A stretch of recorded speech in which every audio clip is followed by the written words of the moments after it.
All right, so this is going to be a brainstorming slash plotting slash kind of revision type vlog thing. So I have been working on I guess it's the fourth draft of my YA action adventure romantic suspense novel.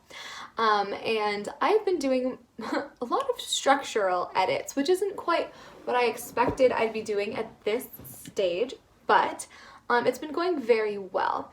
If you saw my video on part one, I very much reworked, tweaked my opening to make the beats that much stronger.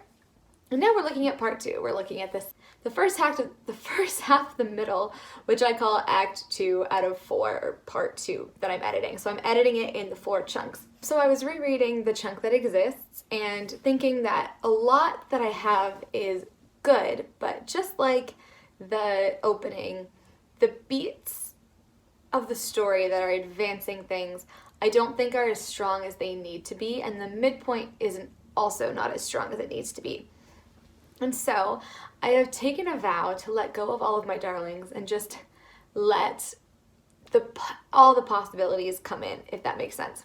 So what I think I'm going to do, and I've never used cue cards before or index cards before, but I think I might actually use them for once. I've been doing a lot of brainstorming. Like, I have a notebook, pages and pages in my notebook of me just writing. It's very unstructured. I have a page in my Notion where I'm just writing and writing and writing. It's very unstructured. I've also been, and this has been incredibly helpful, I've been reading Heretics Anonymous again and doing basically a spreadsheet of it where I'm writing down every scene, the beats that scene hits, and then how it turns, and then just like notes. So I've been very intentionally reading it with the goal to like learn from it and study from it.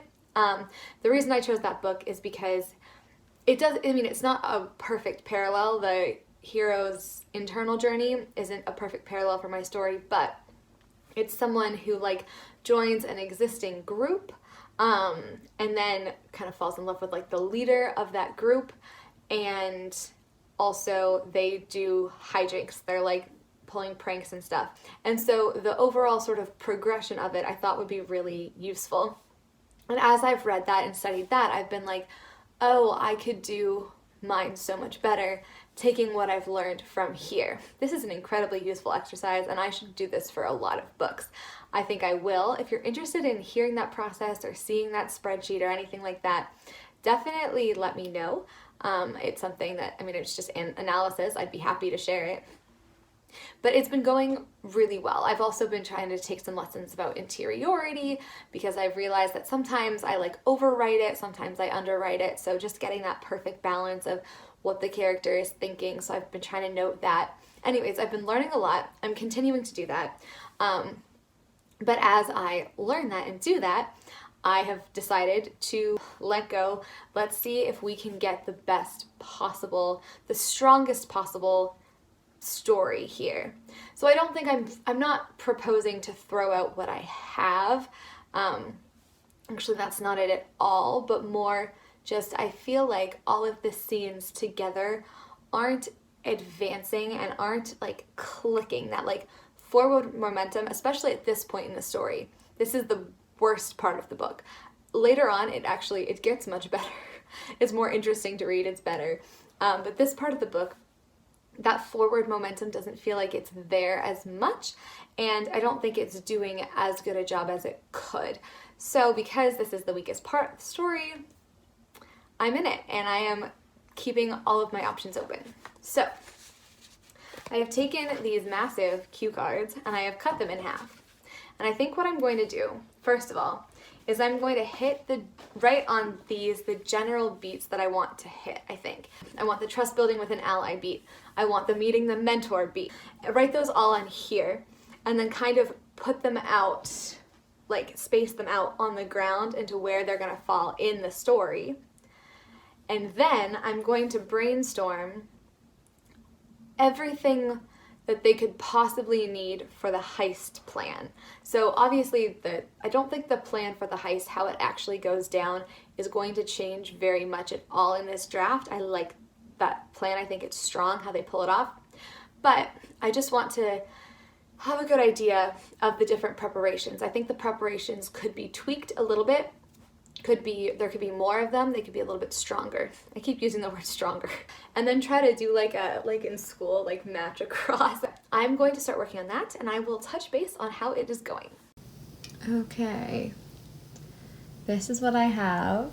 I've put the major points on my cue cards with details about what they are, just to remind myself of the beats and to make sure that they're doing their job. Alright, so I've just come from the gym and I thought I would do a little update on how the end of that brainstorming session went. So basically, I figured most things out. I did exactly what I was planning, having all of the events on one side, and then mostly I got through like my revelations, because there's a secret, and I'm just not, there's a lot of secrets, and I'm just not sure how I want to reveal them. Like, is this big enough to be the midpoint? Would it be more powerful if it was at the end? You know what I mean? So working on that, it's funny, and what I wanted to talk about was you assume when you're writing that your draft will get better, like your book will get better with every single draft, and your ideas will keep getting better. What I found today is I was looking at my climax scene, like the final massive crisis. And in the first version of the book, it was kind of a these people are in danger or we're all in danger situation. And they had to kind of make a choice. In draft 3, I changed it because I thought I was tying it a little bit closer to her character arc. I kind of wanted her to choose between her like violin career and the love interest or the crew or something. And I sat there to kind of figure it out, because as I'm doing this, of course, I have like characters' misbelief, like, and theme and everything written right in front of me. I always keep it in front of my face to remember it. And so I'm sitting there, I'm thinking through it, and then I was thinking through the decision. So like a character would do, I sat there and I was like, okay, pros and cons of these options. And the more I looked at it, the more I was like, the option where she was gonna throw her career away, it was kind of for something she didn't care about. So one of the issues I'm having is that this is a new character entering a new world, and some of the things have to do with a character who is gone, who she never met, but the crew has. And I like that thematically a lot. However, she's never met this person. So while the crew feels like an obligation and a duty to them and blah, blah, blah, Lena doesn't. Like, she feels an obligation to the crew and she wants them to be happy. But I was staring at them and my choice, and I was like, yeah, her motivation to choose what she would have to choose in my draft 3 scenario is not there. And I'm very proud of myself for recognizing that. Maybe I came to it with like fresher eyes or something, but I think that's something a beta reader would have pointed out. Or maybe I'm just used to getting feedback at this point because I have an idea how my critique partners, my beta readers think things through. Anyways, so what I ended up doing was like I sat there with my 2 options and I looked back and I was like, I would have to change a lot of things in the story to make the crisis in draft 3 make sense. But I could keep a lot of things the same if I just went with the crisis that was in draft 2. And it's even stronger. There's more danger. There's higher stakes. And so I get to save some rewriting, which is awesome.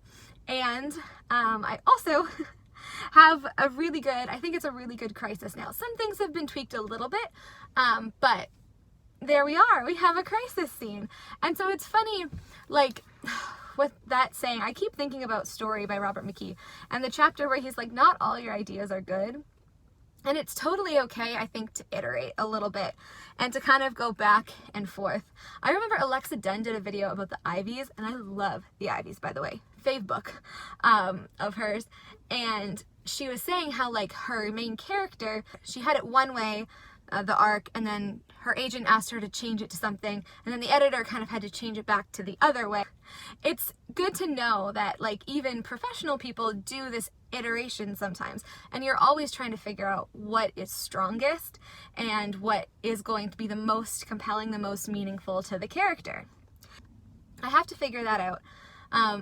But I decided to kind of change up the way I usually do things. Like up till now, generally I've been like outlining, writing, outlining, writing. And that's not working very well, because when you sit down and you're like, all right, let's rewrite this whole book, which is what I did for draft 3, things get away, like it's a huge project again. So I think tomorrow, instead of continuing the brainstorming for a minute, I'm actually going to rewrite my climax. So that crisis scene, and then maybe the next day I'll write the actual climax scene, because I've thought of ways to make it, again, stronger, more stakes, and more heisty and twisty. So I might rewrite that. The first part of Act 3 I think is going to stay the same for now. I think it's fine. Rewrite the climax and the crisis. And then, I will go and look at the middle. I think that makes sense. So I will update you then. All right, so today is Saturday and I just spent 2-ish hours filming. I'm very excited for what is coming. I was going to do a video about brainstorming techniques, and it was so long. It turned into like 3 parts, and it's actually gonna be a 4-part video plus a little one about genre. So some of those might be up, some of them might not be up, but that was really fun to do. And to revisit my master's course notes on design thinking and brainstorming. Anyway, super fun. So a couple, what is it? Today's Saturday, so Thursday night, I actually wrote the crisis scene of my Act 3. And so today, in the next little while, it's gonna be a very bookish day actually. So I have a little bit of time until my mom gets home from the gym and showers and stuff. And then we're going to go to the mall that's like far away, that has the best chapters, which is our bookstore in Canada. I'm gonna do some book shopping, have lunch. It's going to be lovely.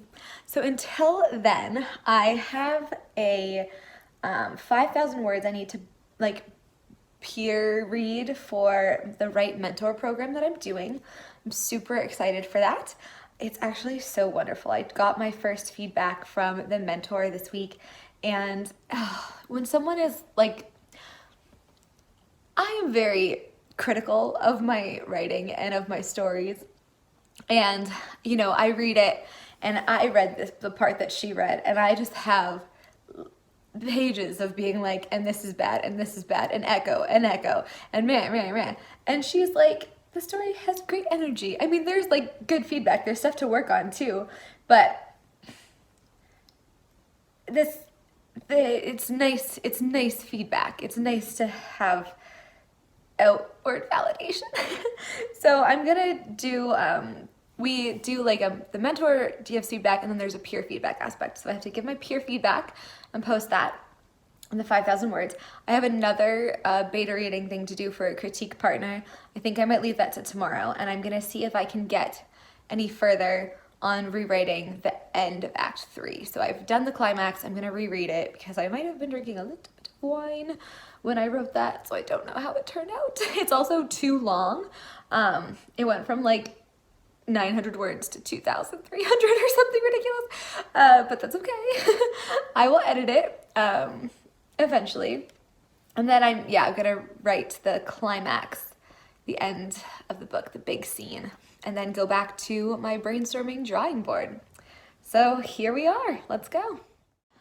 Alrighty, so I just spent some time this morning reading over the crisis scene that I rewrote a couple days ago, and it's actually good. I obviously made a couple of changes to the logic and stuff, but it's a really good sort of high tower surprise setup. So now we're entering the very big climax part, I think. And so I was going to start working on that and writing that, and then go back to the middle. What is complicating this is that I'm in the Right Mentor program for YA this term, and at the moment I am on the list to submit 5,000 words for peer review tomorrow. The thing with that being, I know that the climax is fairly good, and I'm still fiddling, and it won't be impactful having not read any of the rest of the book. But the first act, which is totally solid, is pretty solid. I've gotten 3 people's feedback on it. I've edited a lot. I know exactly what needs to change when I go to draft 5. Ideally, I would get feedback on the first bit of Act 2 because that's where I'm having trouble. However, I have not rewritten the first bit of Act 2 yet. So either I'm writing and figuring out like the first 5,000 words in Act 2 between today and tomorrow night, or I also messaged one of the girls who's going next week to see if we could switch. She hasn't gotten back to me. I really hope that she has something ready and she'll be like, sure, I'll switch with you, that's fine. Because I don't know what to send otherwise. I don't know what to send. That would actually be of value. So it's a little bit difficult because like my process mind is like, I want to figure out this climax before I go back. This was my plan. And there's this like pressure to write and like revise that bit of Act 2. But it would be a wasted effort really because I want to make sure everything's structured around the climax properly. So I don't know what I'm gonna do. I think I'm gonna keep working on the climax honestly because that's where my head's at, and hope she gets back to me. And if she doesn't, I will figure it out, I guess. We'll see. The climax is interesting. So basically I'm using the exact same thing that I had in draft 1, draft 2, draft 3. Oh my God, I'm wiggly. Okay. I'm using the same like scenes. The third act has actually changed the least out of any of them. The only thing that's changing is I think that this would be, so heists, I really enjoy Brandon Sanderson's discussion of the 2 types of heist. So there's the Ocean's 11 type of heist where part of the plan is hidden from the audience and then they're kind of like fooled. The audience is fooled and then it's revealed like what really happened. Or there's the Italian Job kind of heist where you go in with certain tools, there's a big surprise in the middle of the heist. Use the tools in a different and creative way to then execute the heist. So I've had an Italian Job style this whole time, and it's gonna stay that. However, also, I want there to be something that tricks the audience. So the audience thinks one thing is happening and something very different is happening. I want that to be in there. I have an idea of how to change it. I just set it up in the climax of how that will work, but I'm not quite sure how like the absolute mechanics of executing it. Also, obviously, like the climax happens over a few chapters and it like starts with lots of people and it narrows and gets to Lena alone with the villains in like a one-on-one confrontation. Here at the mercy of the villain scene, all that kind of thing. I'm not loving my here at the mercy of the villain scene. It's kind of cute the way it is now. But again, other people have read this. Nobody's made comments on any of this, which is fair enough. Like it seemed pretty satisfying, the ending, but I just want to do more with it. I want to make it even better, which is what you do in editing. So I think it's good the way it is. I just want to make it better. And I think I have an idea about how to make it better, but the stakes are kind of iffy. I'm not sure if the stakes are gonna work, and like it's a really, really fun scene, but I just have to figure it out. I kind of have what's happening in my mind, but I don't have the exact mechanics of all of the turning points and the logistics of what they're doing in the background, if that makes sense. Particularly the audience twist, surprise, whatever, making the audience think something, but something else is happening. I'm not quite sure. I know how it's working. I know what I'm doing. I just don't know how the characters are executing that. So I'm just gonna keep working on it. And look, there's my face. I'm just gonna keep working on it, and I will maybe by like 6 or 7, if I haven't heard from this girl, I will figure out what I'm gonna send and stop working on the climax. All right, I will update you. I am doing my brainstorming. See you soon. All right, so it is several hours later and there have been a few breakthroughs. First of all, I have a good sense of what's happening at the climax, at least on a macro level. I wrote out kind of what this scene will be. It's a very big sort of action scene. It's really fun. I'm excited about it. I think it's good. The only thing is, I wrote it all out and then I was like, part of this involves an evacuation of the building. Not all of it, but part of it. And it was going to be an evacuation due to a fire alarm. And I was like, this is so smart. And then I keep coming into this problem and I don't know if it's subconscious. I don't know if it's just like makes sense as an idea. But I was like, and the climax in heist society is the alarm goes off, the fire alarm goes off, and they all have to evacuate. And so I'm like, you know what? As much as kids these days might, I don't know if YA teenagers have read Heist Society. Are they still into Ally Carter? But at least like the young 20-somethings who still read YA will have. Plus, it has been done before. So I'm like, okay, I have to think up something else. There's another bit of this, which is there has always been, well, since draft 3, there's been a bit of a secret within the crew that one of the members is hiding, and then it's revealed. And I'm tweaking the secret a little bit because I decided it made the love interest look like a complete jerk and like really incompetent and stupid. So not doing that.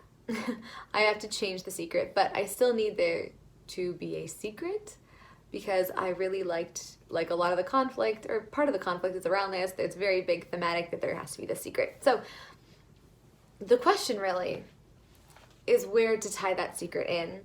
I think I know, and it's already there, like everything's already kind of there, sort of, but I just have to, the one thing that's stopping me is I was like, oh, what if I could tie the secret to this like last minute change in the heist? That would be super cool.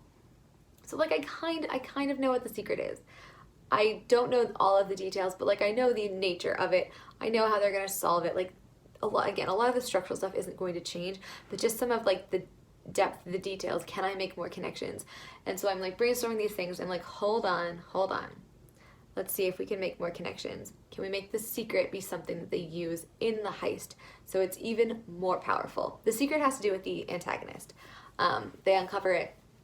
Great, that happens before the climax.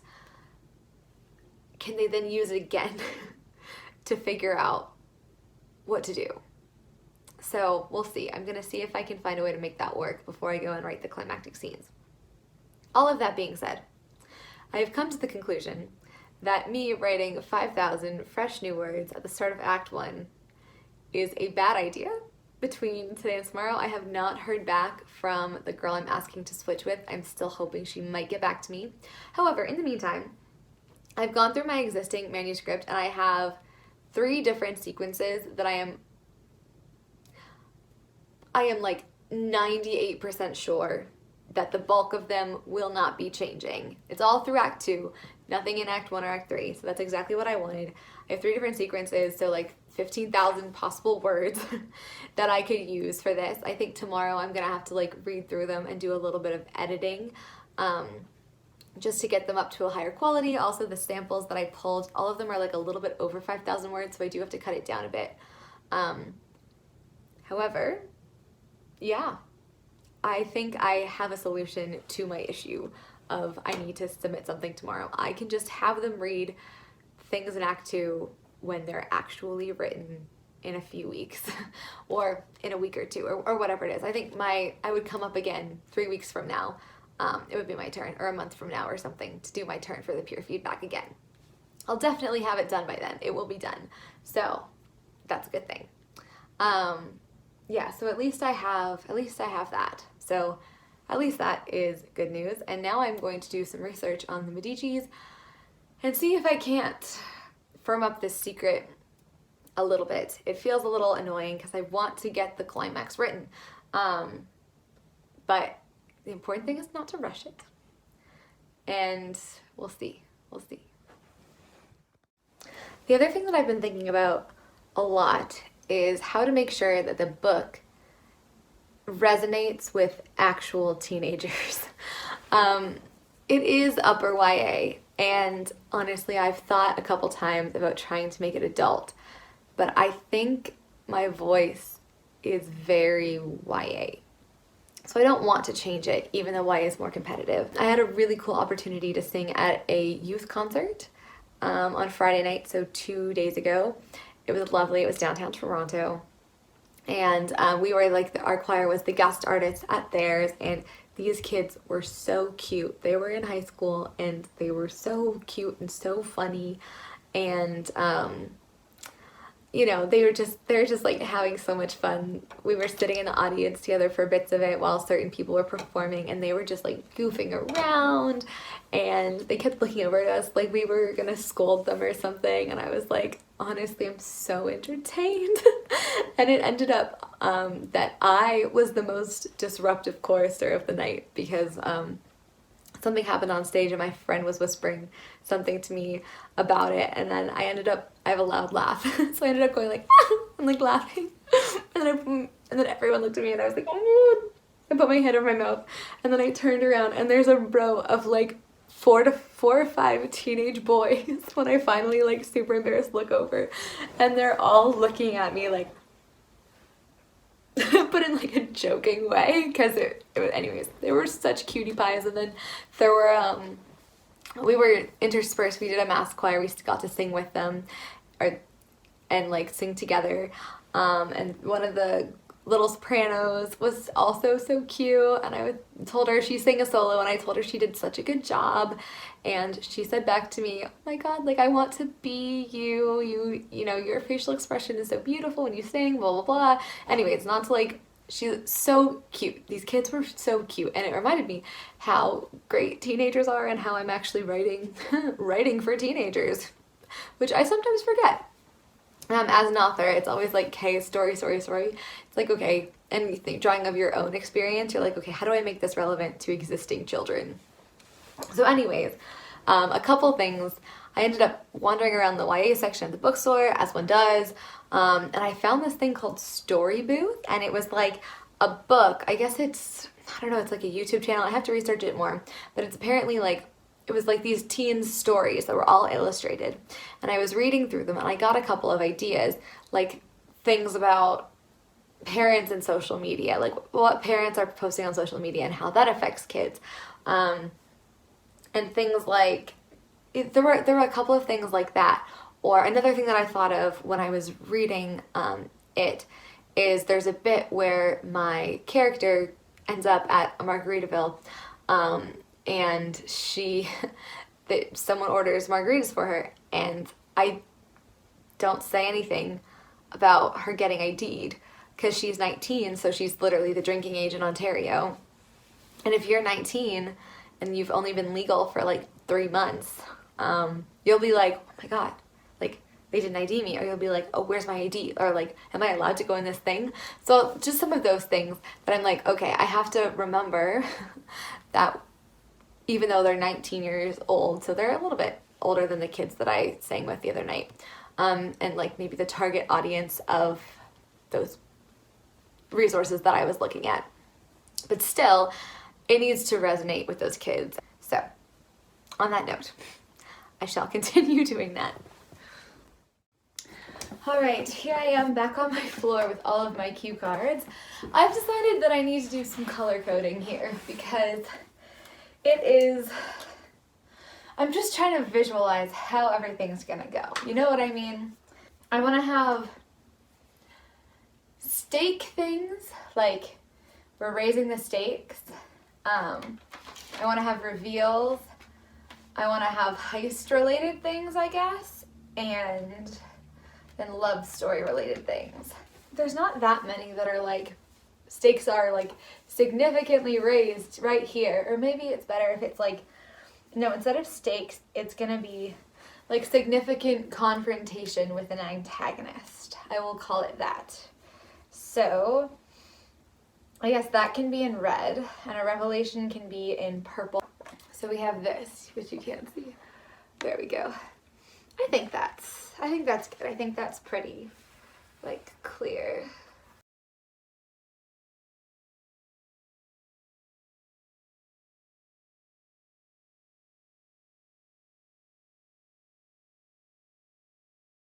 Revelation is actually way over here in Act 3. That's fine. I already know that. This one happens at the second pinch point. This is gonna have to happen somewhere over here. I don't know when these two are happening. This one probably needs to happen, I don't know, either in the first half of the first act somewhere, but I don't know where. Okay, so I think the easiest thing to do from here is going to be to take all of the ideas that I've had for scenes randomly over the past little while that I'm like, oh, this could be cool. Like, find them in my notebook, find them in my really long sheet, and just write them all down on a thing, or at least ideas for things that need to happen, and then put them together somehow. The end result, we have just a million cards everywhere. It's funny because it doesn't look very organized. It's more organized than it looks.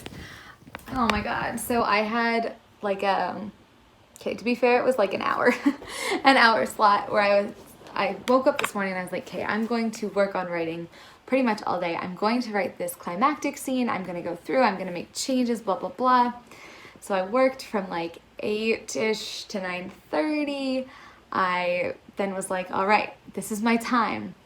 And I opened up the document and then I went in a rabbit hole of just like research, trying to figure out what, I don't want it to be a fire. And so I was like, what creative thing could I do? I can't figure it out. And then I was like, should I move the concert so it's not in Palazzo Vecchio and it's in the Duomo? And I researched that for a while and I was like, no, it can't be there. Anyways, I basically came to the conclusion that I'm not going to change anything that I have at the moment. It's easy enough to change like the mechanism of evacuation. I can do that. That's not a big deal. So yeah, that's easy enough. I want them to be an interesting, I mean, how I have it now is like they're backstage, but there really is no backstage in Palazzo Vecchio. Because it's not like a theater. There's a door. I'm looking at the floor plan. Like, I am so creepy. I'm looking at the floor plan of this museum. And I'm like, okay, there's the stage. I see a gap. There's a door that goes to the stairwell. And yeah, they could get caught in the stairwell, but like, that's not a dramatic place to have a confrontation. So anyways, these are the things I'm thinking about. And then the other part of me is like, just write the scene and make it more dramatic later. Like, you just need the basics of the scene of like what actually happens, which to be fair is like written down. I know what happens. It's just a slight twist on what I have now. So it's like, just revise it and then revise it later for setting. So I don't know what I'm gonna do. And then I just wasted my entire hour that I had because I had another meeting at 10:30 and now I'm enrolled in a class at noon, and I was so upset because I wanted to write, and now I have to go to this class because it's too late to cancel it, and I'm just getting really, really frustrated. I'm like, why am I not having time to make progress on this and write? It's so frustrating. It like makes me sick to my stomach. I just want to work on it, and why wasn't I working on it? Why didn't I use my hour? Anyways, that all being said, I have to go get ready for a gym class now, unfortunately. I don't want to do it. I don't want to do it. Ugh. But I paid $30 for it, so I literally have to. Anyways, and come back to this later. All right, I'll see you later. All right, so yesterday I rewrote the like climatic bit of my novel, the last little bit of it. I think I wrote/edited 4,000 words yesterday, although it was mostly wrote because I had a bunch of the scenes, but I added, I think, 2 more to it. Yeah, 2 more to what was already there. I also found a way, if I wanted to market this as more of a thriller, like pitch it as more of a thriller, which might be a good idea, I've thought of a way to make that happen. I would have to kill someone. I would have to kill a character at the end. But they're already, I don't know if it's necessary. But no, I don't want to kill them. I could do something though. I could do something.